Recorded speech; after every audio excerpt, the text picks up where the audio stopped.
You're listening to The Globalist, first broadcast on the 26th of March 2025 on Monocle Radio. The Globalist, in association with UBS.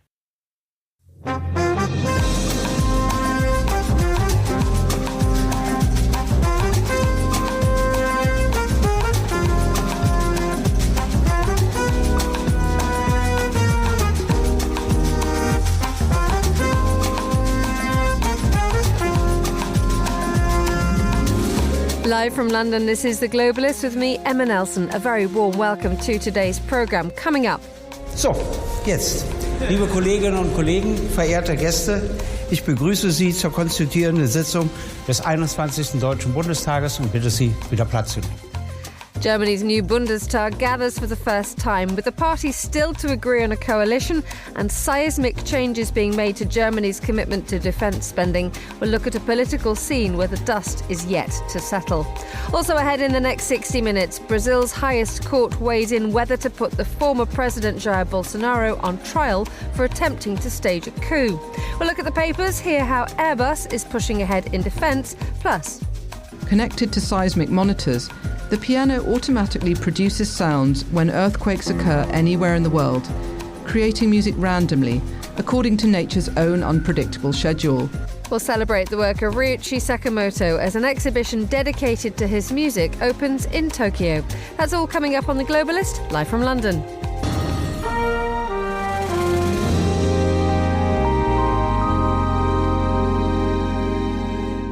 First, though, a look at what else is happening in today's news. At least 18 people have died in what's been described as the worst wildfires in South Korea's history. Thailand's Prime Minister has comfortably survived a no-confidence vote, and thousands of protesters have gathered for a seventh night outside City Hall in Istanbul to support President Erdogan's main political opponent, Ekrem İmamoğlu, who's been detained on charges of corruption. Stay tuned to Monocle Radio throughout the day for more on these stories. But first, Germany's lower house, the Bundestag, has held its first session since last month's election, which saw the defeat of the Social Democrats and their party's Chancellor Olaf Scholz. Not to mention last week's historic decision to raise the country's debt ceiling and flood the defence and infrastructure sectors with investment. Furthermore, the makeup of the Bundestag has changed, with the far-right AfD party occupying the second highest number of seats. And from all this, a coalition must be formed and a country governed. Well, to try and see what's coming along the path is joined now by Aaron Burnett, who's Senior Fellow at the Democratic Strategy Initiative in Berlin, and by Sudha David Wilp, Vice President of External Relations and Senior Fellow at the German Marshall Fund's Berlin office. They both join me on the line from Berlin. Very good morning to you both. Good morning, Emma. Good morning. Let us begin with you, Sudha. This is a question of domestic politics here that we've just discussed, but this is the biggest economy in Europe, so it has an awful amount of influence over the rest of the continent. The Bundestag is formed at a very delicate moment, isn't it?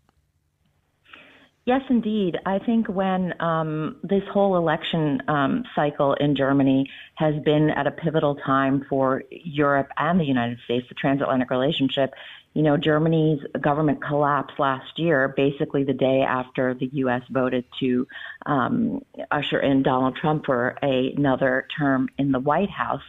And the last month has seen a lot of blows to the transatlantic relationship.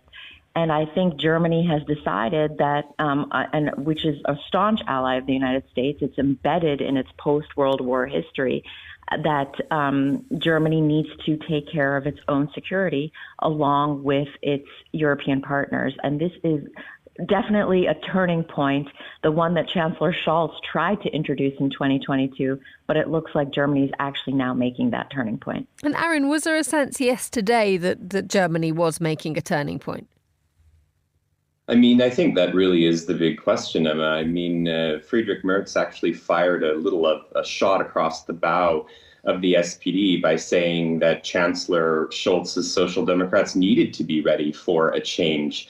In terms of this change that he gave notice to with his Zeitenwende speech in 2022, there was a lot of rhetoric at the time. There was a lot of hope at the time, both within Germany and among its partners, particularly in Europe. But Olaf Scholz has really not delivered on that. And that's really a lot to do with how he governs his own party. He's had a lot of people within the Social Democrats, influential figures, who frankly did not want this change. A lot of his own staffers in the Chancellery did not want this change. They wanted to they wanted a lot of the more of the same when it really came time to actually deliver on support for Ukraine, on getting it into a strong position.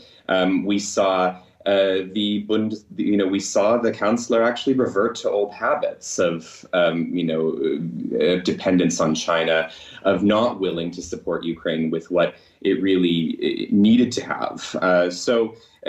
This really is a last chance Bundestag to actually see if we can actually get to the strategic position that we need to be in Europe. And Friedrich Merz has sort of issued a veiled, I won't say threat, but put the SPD on notice when it comes to this sort of question. And we'll see if they actually deliver as part of those coalition negotiations that are continuing to go on between the CDU and the SPD. Aaron, staying with you, just outline for us the makeup of the Bundestag at the moment. You mentioned there that the coalition talks are going to be between the CDU, centre-right, and SDP, more to the left. They are the traditional coalition partners when Germany is governed. But we now have this big influence from the Alternative für Deutschland, the second largest number of seats in the parliament. That really does change things, doesn't it? Because the two other parties are desperate to keep it out. Well, I think most other parties are desperate to keep it out. All other parties other than the AfD are desperate to keep it out. And I mean, let's not underestimate the significance of this. We do have a party that is pro-Russia, anti-immigration, wants Germany to leave the euro, wants a more accommodating stance to both Russia and China, as the largest, most strongest opposition in the Bundestag. That is a big deal.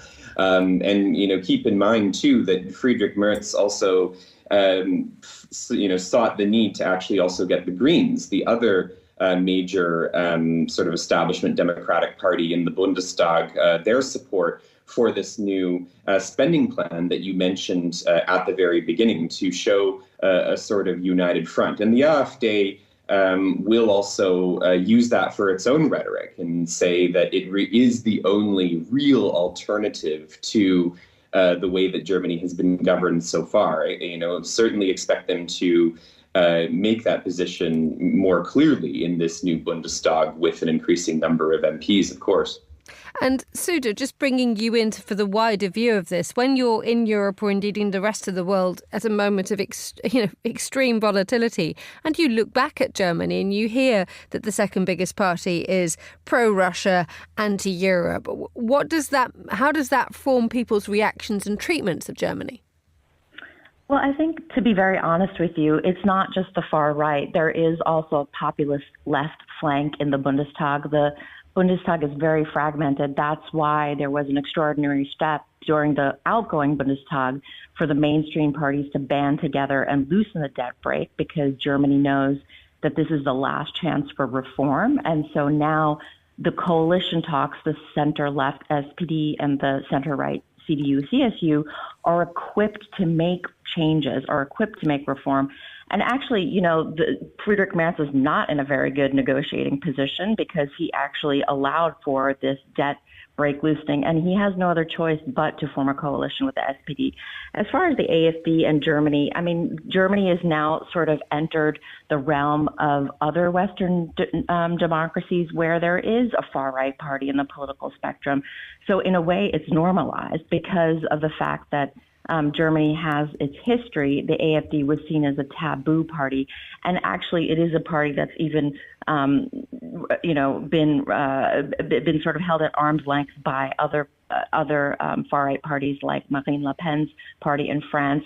So it's still not as normalized as other countries. But the fact of the matter is, if this next German government doesn't make reforms and doesn't deliver, then you may have a situation where the AfD actually comes first during the next German election. And what would that mean for Germany's politics, Aaron? I mean, that would be a tremendously significant moment for Germany's politics. I think it certainly would strengthen the AfD's general narrative that, that they are, they quote unquote, the real alternative, that, the other parties are sort of have this establishment agreement that there really is no meaningful difference between them, and that if you want that real alternative, you will vote for the AfD. It will also, in an event like that, it would make Germany increasingly difficult to govern. And Sud is absolutely right to point this out as well, not just because of the AfD, but also because of the populist left as well, that do take positions that are actually very similar to the AfD on certain aspects of foreign policy and how they see NATO, for example, and how they see the transatlantic partnership and how they see European security. I mean, all of that would really, really, further fuel instability in, as you say, Europe's largest economy. And just building on that, Suda, when you have both the left and the right pushing the government in different directions, and you have Friedrich Merz at the helm, trying not just to keep a lid on this, but also to deal with the likes of Donald Trump's new pivoting away from Europe, the situation in Ukraine, and indeed the constant pressure from Russia. That makes it a very, very difficult game for Germany, doesn't it? Certainly. And I think, many in Europe have sort of waited for this moment for Germany to take a leadership role. And the money is there, but it's also a matter of will. And, many Germans have to also make a mindset change when it comes to the so-called Zeitenwende or turning point. So there has to be actually, the drive to absorb the capacity of the fiscal bazooka that this new government will try to unleash. Will it actually increase the armed forces? Will it be brave enough to deter Russia on the continent? Will there be an embrace of a nuclear shield for also Germany without the United States? These are all questions that will have to be answered in the next couple of years. But I do think that people are now waiting whether Germany will do that. And then, of course, there is the question of the U.S. presence in Europe. I do think that many presidents have wanted Europe to be more independent when it comes to security, but of course in coordination with the United States. But we're in a bit of a different situation. We have definitely reached an inflection point in the transatlantic relationship. Suda David Wilp and Aaron Bennett joining us both on the line from Berlin. Thank you both. You're listening to The Globalist.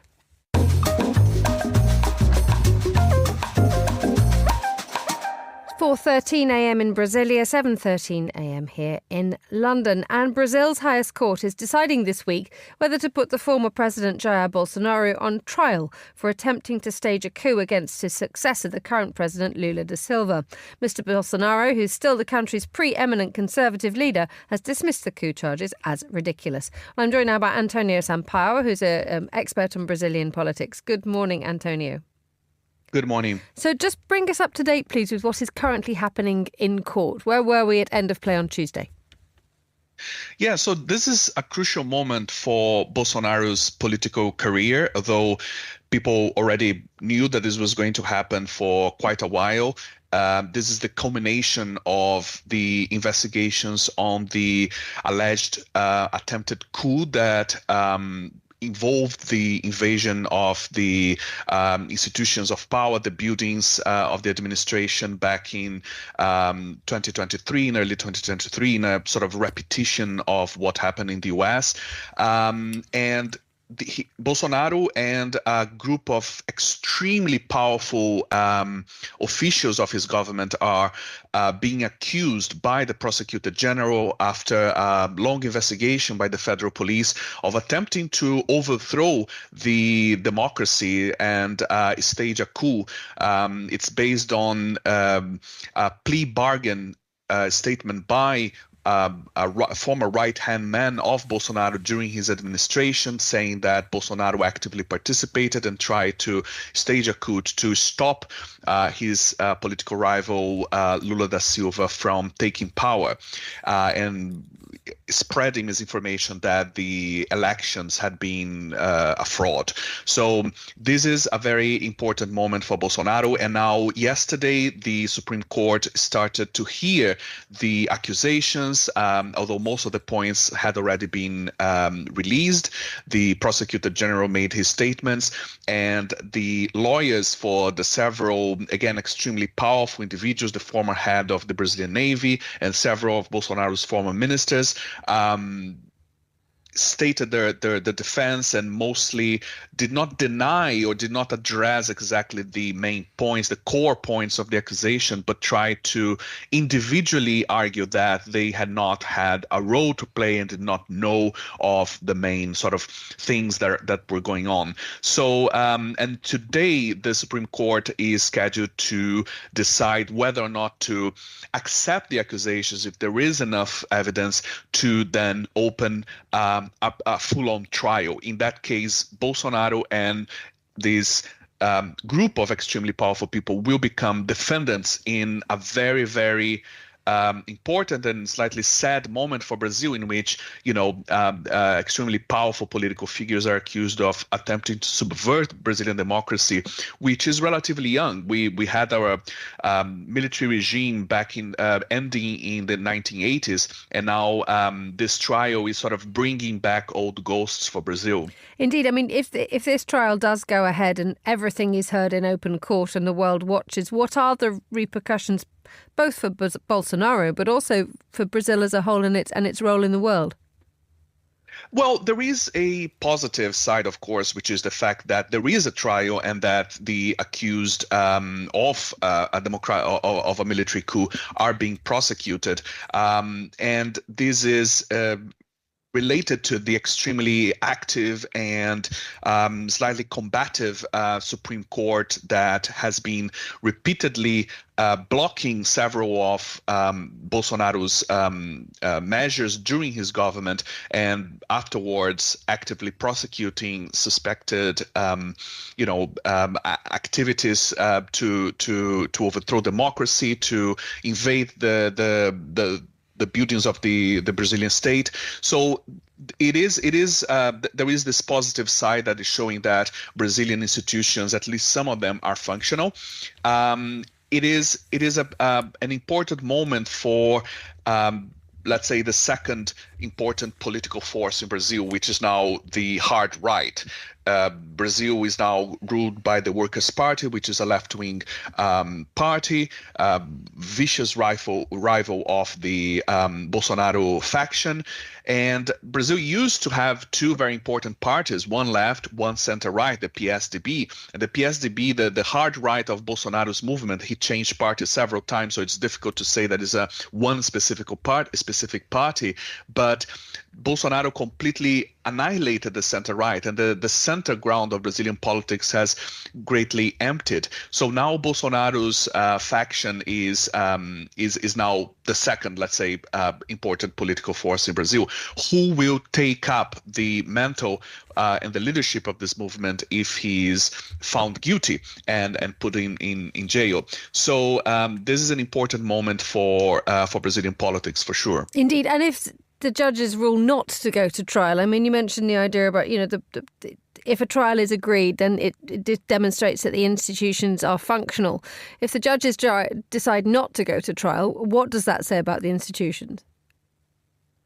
I think it mostly worsens the polarization of the country, and then there will be the Brazilian left, the sort of half of the Brazilian polarized politics that are now playing out, are going to greatly question the Supreme Court, and there will be important questions to be done about the conduct of the investigation. It is based on a plea bargain, but it does have, and that was one of the points that were argued yesterday by the defense lawyers, that the plea bargain is based on one statement, one sort of plea bargain statement by a very senior official in Bolsonaro's inner circle, but that there were relatively few documents. However, the documents that back up the investigation are quite significant, because the plea bargain mentions what is being called a minute for a military coup that was circulated, including among top military officials. And that document has been found, and different versions of it were found. It is a question now of whether blame can be attributed to specific individuals. But it is a very important moment, definitely, for institutions. And, regardless of the outcome, I think polarization is likely to worsen, at least in the short term. But again, I think that the fact that it's being tried is a positive signal of institutions that are, trying to put a check on each other, the executive and the judicial powers in this case. Antonio Sampaio, thank you so much for joining us on Monocle Radio. You're listening to The Globalist. Still to come. A stadium has so many technical aspects, lead architect Leander Bulls told me. Yet it needs to be expressed in a way that people can relate to. We hear from Monocle's design correspondent Stella Ross, who tells us why stadiums are great drivers of change in cities. Stay with us.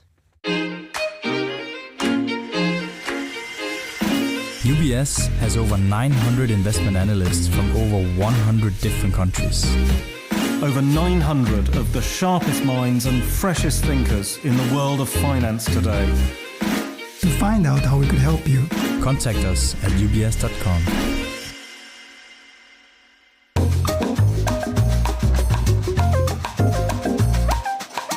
Let's continue with today's newspapers. Joining me in the studio is a broadcaster, Nina Dos Santos. Good morning, Nina. Good morning, Anne. How's life in the Dos Santos world? All good, thanks. Yeah. Good, glad to hear it. Right, let's have a look at the papers. You want to start with its big domestic story here in the UK. Rachel Reeves, the Chancellor, announces her spring budget, or her spring statement.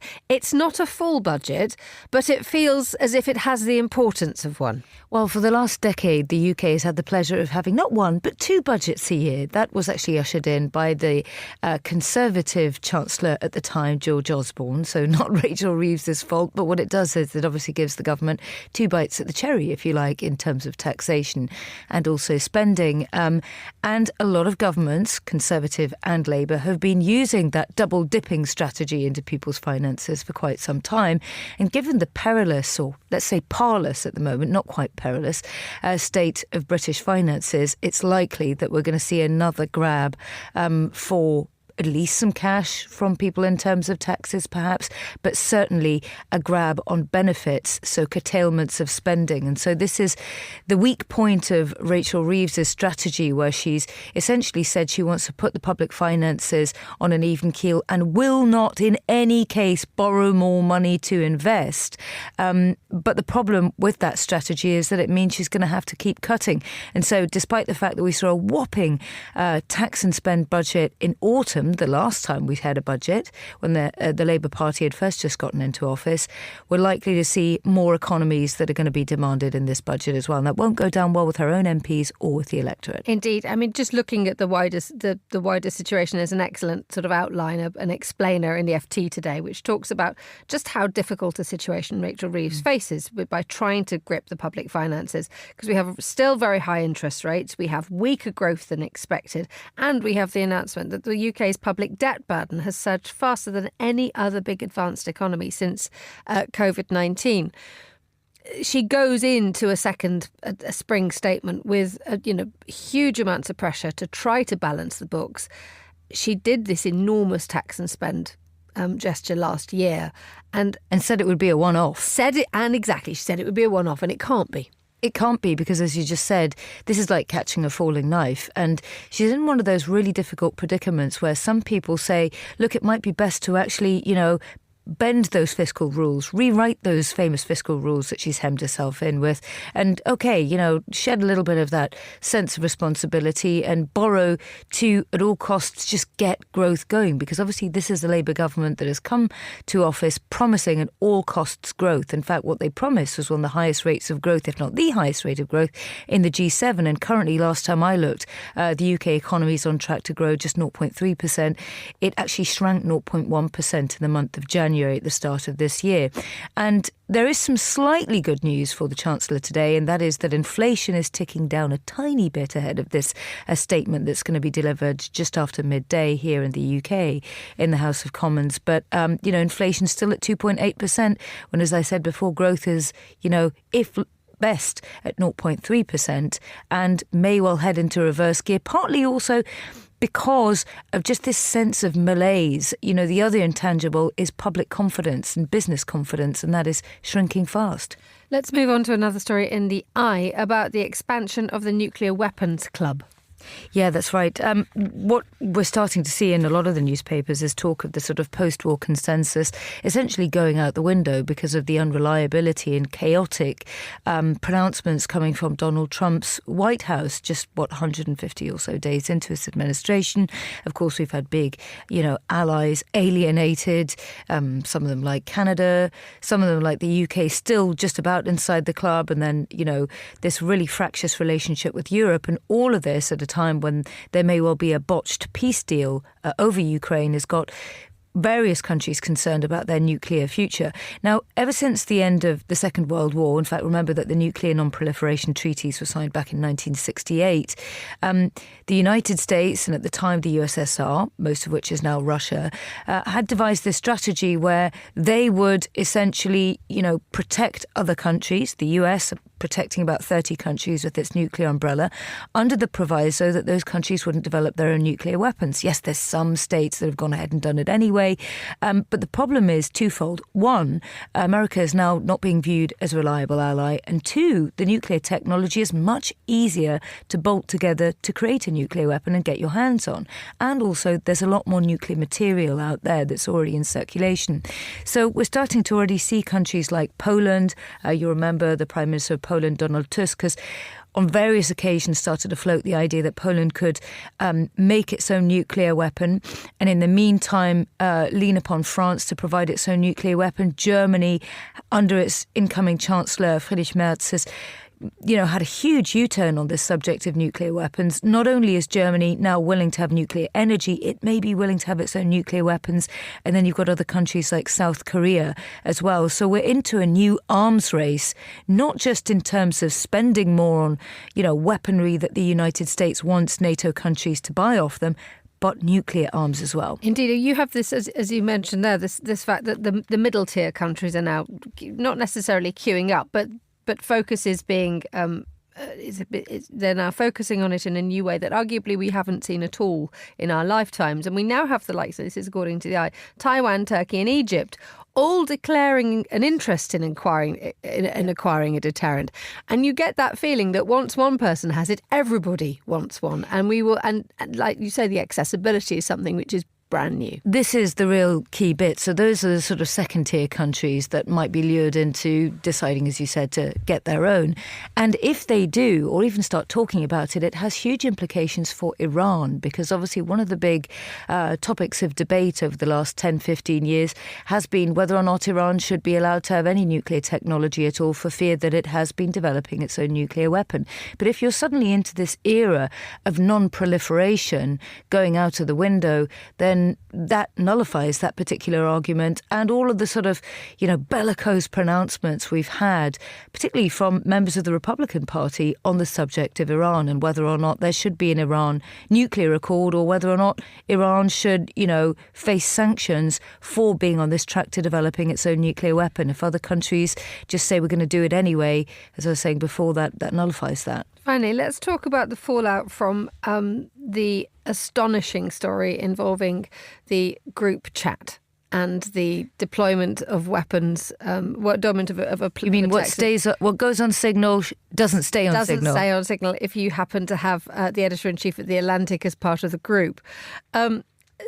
People are obviously probably arguably more than the Trump administration, are taking this as a very, very serious, very sloppy piece of sloppy action.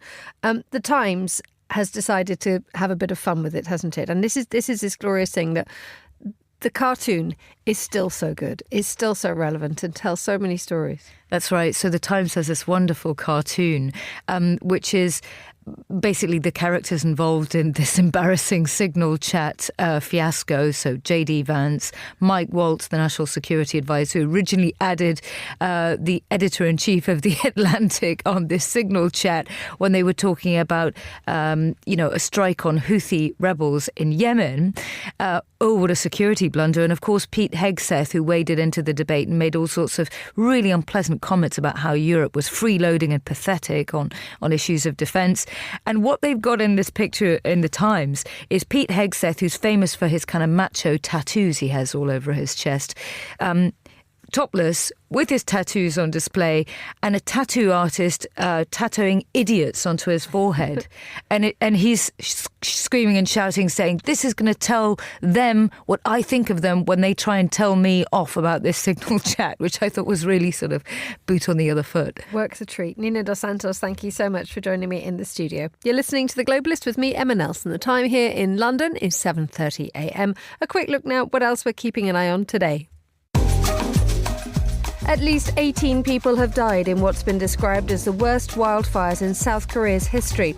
The acting president, Han Duck-soon, said the crisis was critical, with the fires rewriting the history books.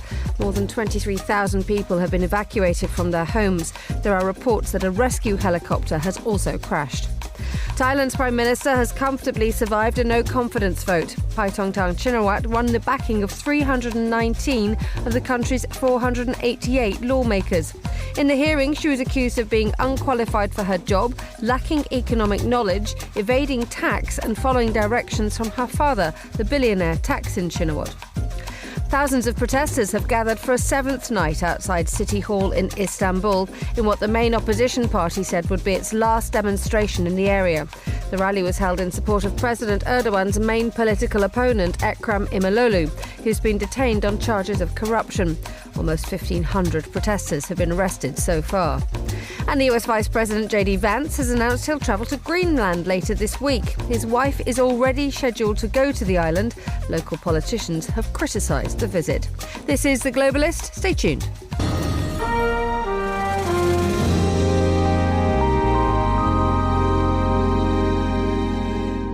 It's time to take a look at some of the other stories that we're paying attention to right here at Monocle Radio. Monocle's design correspondent Stella Roos now reflects on the power stadiums can have to transform a city. I was in Rome during the recent Derby della Capitale, the face-off between the city's two big football teams, Roma and Lazio. It was a reminder of the force with which stadiums shape cities. The evening air was smoky and electric, and everyone in the neighborhood was keeping score based on the roars coming from the stands. It was a loud reminder that stadiums, when designed as functional parts of the urban fabric, can really animate a city. Hundreds of new arenas are currently being built worldwide. Casablanca is building the Hassan II, 115,000 capacity stadium set to become the world's largest. In Paris, buyers bidding for Red Star FC are promising to spruce up the team's historic Stade Bauer as a spur to economic growth in Saint-Ouen-sur-Seine. And in New Orleans, Trian Architects' $560 million renovation of the Caesars Superdome has brought investment and energy to the city, not least with the Super Bowl, which took place there last month. In Santa Giulia in Milan, the first stadium by David Chipperfield Architects will be finished this year. The 16,000 capacity covered arena will host hockey at the 2026 Winter Olympics and later serve as a sports and cultural venue. The design evokes the ancient amphitheaters that can also be found in Milan. A stadium has so many technical aspects, lead architect Leander Bulls told me. Yet it needs to be expressed in a way that people can relate to. Now, as then, stadiums bring crowds and energy to neighborhoods. and done well, they can be game changers. For Monocle, this is Stella Roos.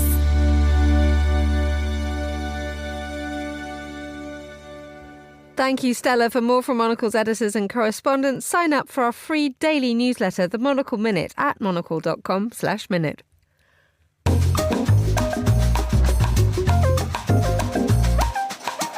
Now, while Russia is easing its way back into America's good books, there are still significant challenges for a country trying to find friends after it mounted its full-scale invasion of its neighbour Ukraine. Cut off from large swathes of the international community, Moscow still needs pals, and today Russia's top diplomat will welcome Cuban dignitaries to the Kremlin to foster relations with their allies. Well, Stephen Dalziel is a Russia analyst and a regular voice here at Monocle Radio. Good morning, Stephen. Good morning, Emma. So what is happening today? Well, the president of Cuba's National Assembly of People's Power, Esteban Lazo Hernandez, is in Moscow with a delegation, as you mentioned, to meet Sergei Lavrov, the Russian foreign minister. And the aim of the meeting is, I quote, to enhance cooperation between the two countries. Now, this is something that certainly if you go back far enough, as I do, into the Cold War, and you think, Cuba and the Soviet Union, yes, that's a natural alliance because of ideology. It's now rather different. Of course, they were big after the Cuban Revolution. Led by Fidel Castro, the Soviet Union was only too keen to encourage relations with a communist country on America's doorstep. And indeed, we had the Cuban Missile Crisis of 1962 because the Soviet Union wanted to put nuclear missiles onto Cuba, which eventually ended peacefully, fortunately for all of us. But it's now much more pragmatic. I think the crucial thing to remember is actually geography. The fact is that Cuba remains a country, of course, on the doorstep of the United States. It's only 90 miles from Miami. And so having a place where they can have some sort of influence in that part of the world really suits the Russians. But it's now much more economic. The ideology now, in that sense, doesn't come into it. It's about using Cuba as a possible base for listening to military communications, for example. There was a very interesting, notable visit by Russian warships in June of last year to Havana. A flotilla of 4 warships, a frigate, and a submarine, and 2 support ships sailed in to Havana.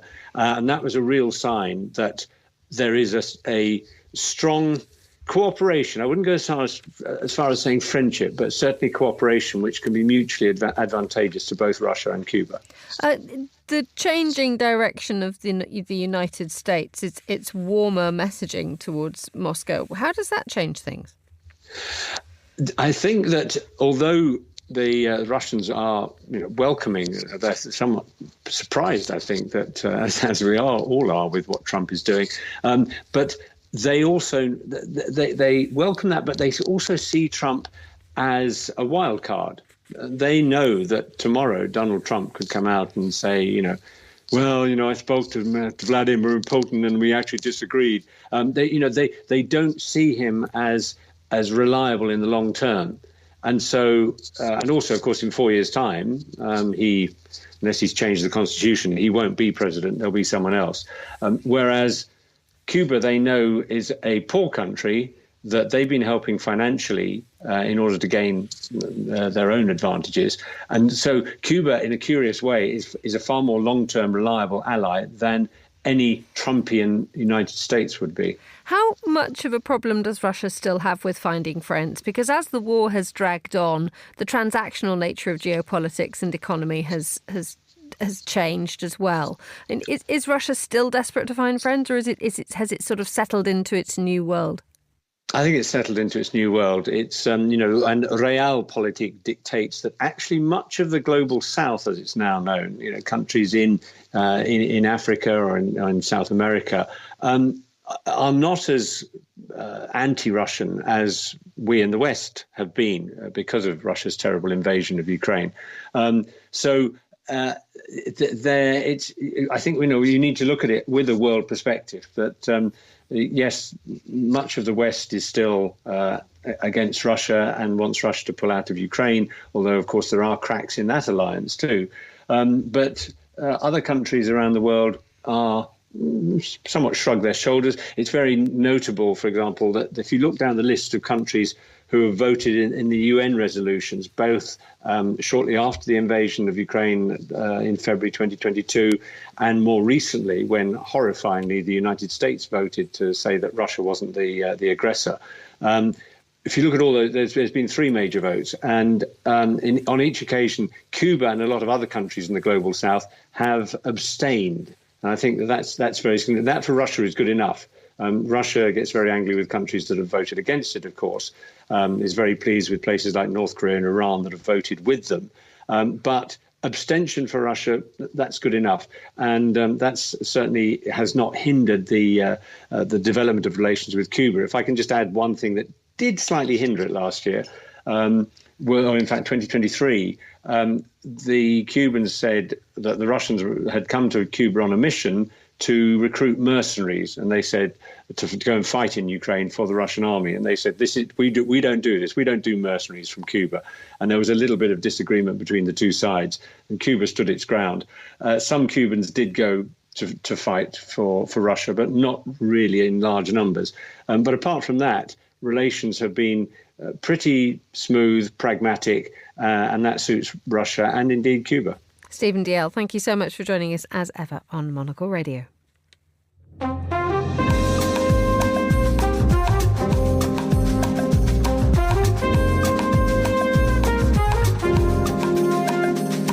.40 here in London. Let's look now at the latest headlines coming out of Ukraine. Joining me in the studio is Julia Lassica, Monocle writer and researcher based here in London. Good morning, Julia. Good morning. Good to see you in the studio. What news from your country? Well, obviously the headlines are all dominated with what happened yesterday, this supposed ceasefire agreement, which obviously we've been talking about the radio on so much, and I think there's a lot of confusion about what's going on because there were varying statements put out yesterday by the US and the Russia side. So interesting to see whether this is going to lead to, a cessation of hostilities, for example, in the Black Sea. That's the big region that is purported to be now, like there's a blanket cover on any strikes, so on Ukrainian port cities, and vice versa, Ukrainian strikes on the Russian Navy, which have been very successful in the past few years. So we'll see now what happens. It's very, very tricky. We have two things happening which are working against Ukraine, don't we? We have the fact that the United States is now, it appears quite effectively, dare I say it, enacting change in the conflict, which may not necessarily be going in Ukraine's favour, given what we've heard coming from the Trump administration. But we also see no concessions coming from Russia at all. Yes, if anything, they're Ukrainians are saying, I was reading a fascinating opinion piece yesterday, which was saying that the Russians are using this more as a business deal kind of operation, where they get to sort of flaunt what they can offer America, their access to the Arctic, their fertilizer, their various exports that they want to get back into the world. And the Ukrainians are treating this quite seriously as, an opportunity for some sort of cessation of the fighting and of some sort of rest, and also definitely respite for their civilians, the people who are being targeted in their homes and energy infrastructure that's being targeted. So yes, the Russians for sure are sort of pushing the boundaries. And actually Trump said late last night, London time, our time, that Russia seems to be drawing out these negotiations. He didn't sort of offer a view on that, whether this is a bad or a good thing. But for sure, they put out this statement yesterday which said that they won't accept the Black Sea ceasefire unless the US sort of facilitates their access back into the global market. What's quite interesting then, I think this is the next story you want to draw our attention to, is that Ukraine, for all its desperate struggles, is actually becoming a little bit of a poster child to other nations under siege, or other parts of the world under siege. And I'm thinking of Taiwan. Yes, so this is a great story. So Taiwan showed off yesterday a new naval drone inspired by Ukraine's successes in the Black Sea that I was just referencing. It's called the Endeavour Mantor, and it was built by the Taiwanese China Shipbuilding Corporation. And this is fascinating because Taiwan isn't known for its drones, even though it has the sort of electrical components and so on and so forth that you need to make these tricky little things. But what they have done is taken inspiration from Ukraine's success. What these drones show is that you don't need to be a huge military superpower like the US or like China or like Russia. And in fact, it's actually interesting because Ukraine now is accelerating drone production and is basically the drone hotspot of the whole world. These superpowers can't keep up with Ukraine. And what Taiwan is doing is taking inspiration from these very cheap little weapons that are very light. And these drones can be launched from a shipyard in Taiwan or they can be launched from the beach. So you have this incredible versatility.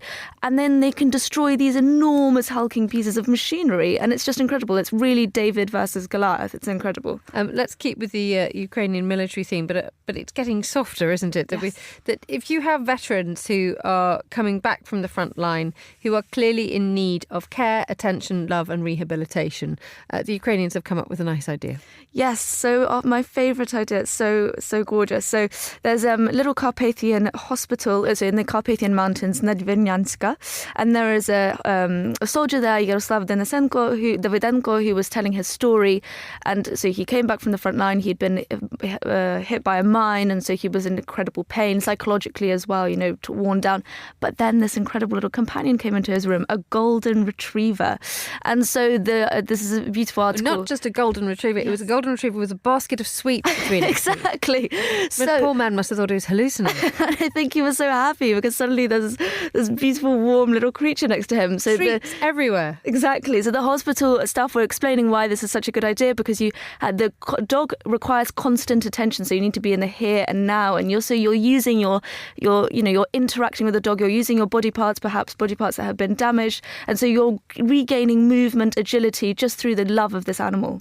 Julia Lessiger, thank you so much for joining us in the studio. You're listening to Monocle Radio.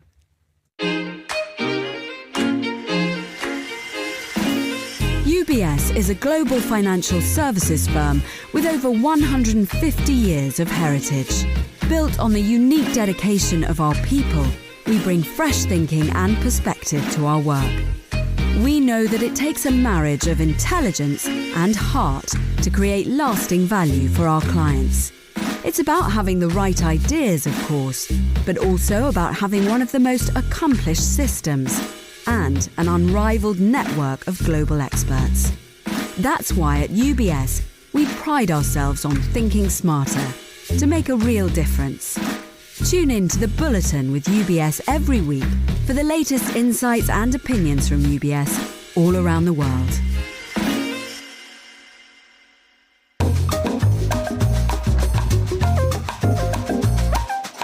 And you're back with The Globalist with me, Emma Nelson, coming to you live from London. Now, the French aerospace giant Airbus says it's in talks with several European nations to bolster investment in the areas of space and defence. To tell us more, Murdo Morrison is Head of Strategic Content at Flight Global and joins me now. Good morning, Murdo. Good morning, Emma. Hi. Could you please outline Airbus plans? So Airbus is very keen to boost its defence business. Defence for Airbus represents about probably less than 20% of its overall revenues. And of course, the commercial airliner business absolutely dominates.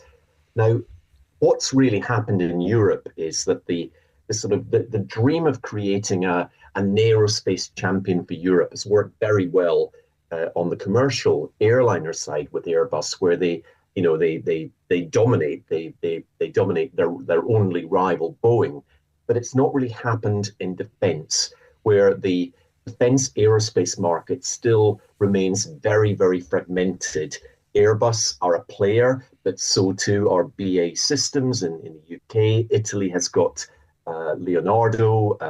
France has got Dassault Aviation. So each of the big countries has still got its own domestic champion that they sort of want to preserve and treat as their domestic defence industry champion. It's a difficult situation for Airbus, isn't it? Because we hear a lot of the Eurofighter's an Airbus project, isn't it? But like you say, each country, especially nowadays, trying to boost domestic production and domestic defences, wants to prove that it is up there with the best. Indeed, yes. And yes, so Eurofighter is partly an Airbus project, but it's also the Italians and the British are involved industrially in that programme as well. And, a good example of this is the the sixth generation fighter, the next sort of big fighter program that will sort of be coming on stream in the mid-30s, 2040. And there are two rival European programs, one that the Italy and the UK are backing, and then a rival one that France and Germany are backing. So Europe can't even agree on coming together as industrially to produce one sort of sixth generation, next generation fighter. And that really is the problem, that you've got a very, very fragmented defence industry in Europe. There has been consolidation. There was a lot of consolidation post-Cold War around the start of the century. But, it's only gone so far.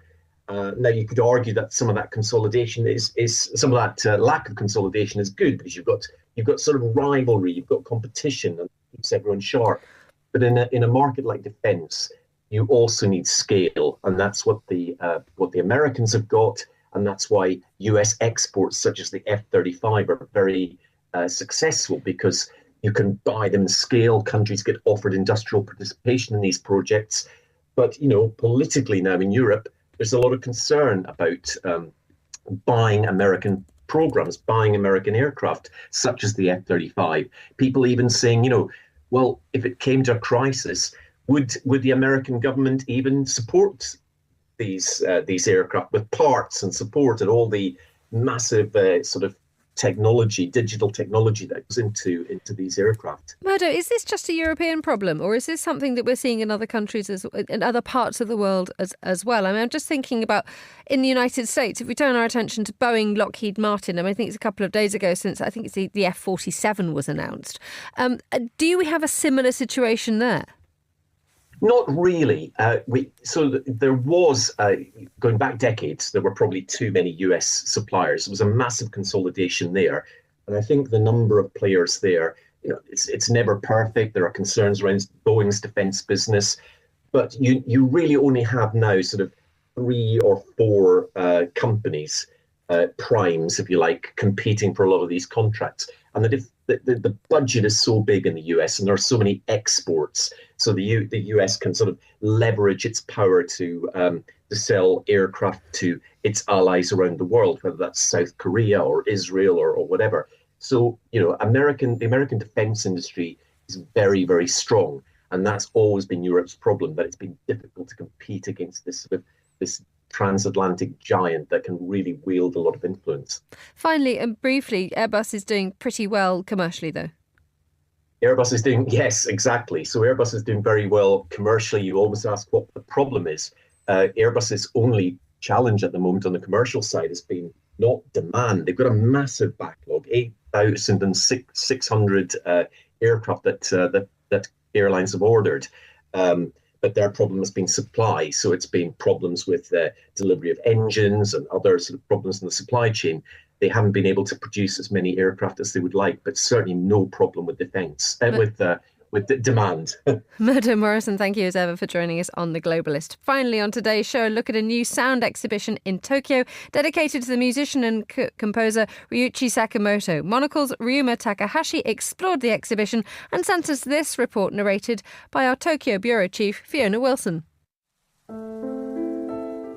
When you hear the name Ryuichi Sakamoto, you might remember the renowned Japanese composer for film scores such as Merry Christmas, Mr. Lawrence, The Last Emperor or The Revenant. You might know his solo albums or be familiar with Yellow Magic Orchestra, the electronic band he formed in 1978. Today, nearly 2 years after his death at the age of 71, Ryuichi Sakamoto seems to be everywhere in Japan, on magazine covers, in record shops, and now as the star of the most popular art exhibition in Tokyo. Ryuichi Sakamoto, Seeing Sound, Hearing Time, is on now at the city's Museum of Contemporary Art. The show has been drawing huge crowds of young people, far more than the organisers had anticipated. What attracts them to Sakamoto's work, and what was his vision for installation music? We spoke to the exhibition curator Sachiko Namba to find out. Although Ryuichi has been really popular as a world-renowned musician or composer, and also he's been questioning about the concept of time When he released the album called Async in 2017, from the beginning he was thinking about how to make this as an installation works, which will be actually presented in the exhibition space. That transcends the sort of conventional notion of music, which always have beginning and end, like music album or live concert. At the same time, Rich was also interested in sound as an object. He was interested in how sound reaches to your ears by vibrating the air. You actually can experience how the sound travels in the air in the exhibition space.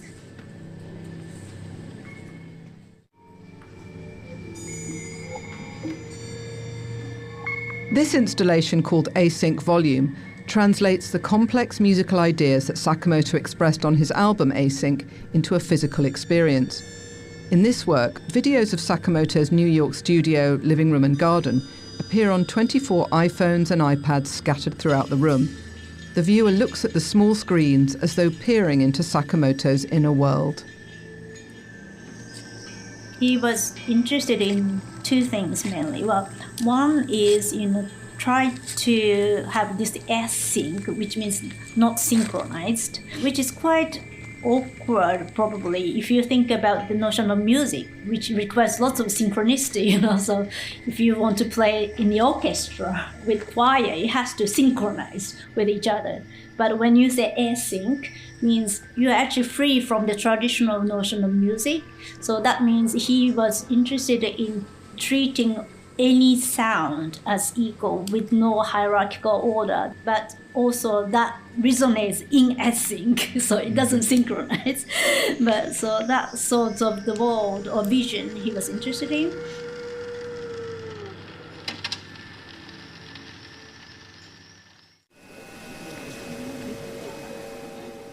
Nature was another of Sakamoto's interests. This sound is from a work called Life Well, Tokyo. In this piece, the museum's underground courtyard is filled with fog. Cameras capture the fog's movement from both sides, converting it to sound. These elements create an ever-changing environment that can never be experienced exactly the same way twice. Water and fog appear frequently in Sakamoto's work. What does it mean to him? Water is a kind of a weird medium in the sense that it always changes its status. It could be just like a river or water in a puddle, but it kind of evaporates and becomes fog and cloud and becomes rainfall again. It kind of circulates. It's always kind of in flux, It's not really stable. But I think he was always interested in that sort of nature, something invisible or inaudible. So there are things that human cannot actually control or conceive or think about, but nature is not only just a beautiful thing to exist, but sometimes it's threatening.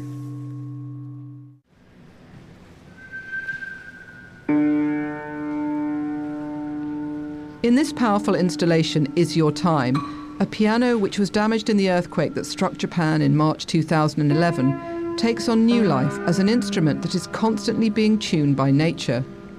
Connected to seismic monitors, the piano automatically produces sounds when earthquakes occur anywhere in the world, creating music randomly, according to nature's own unpredictable schedule.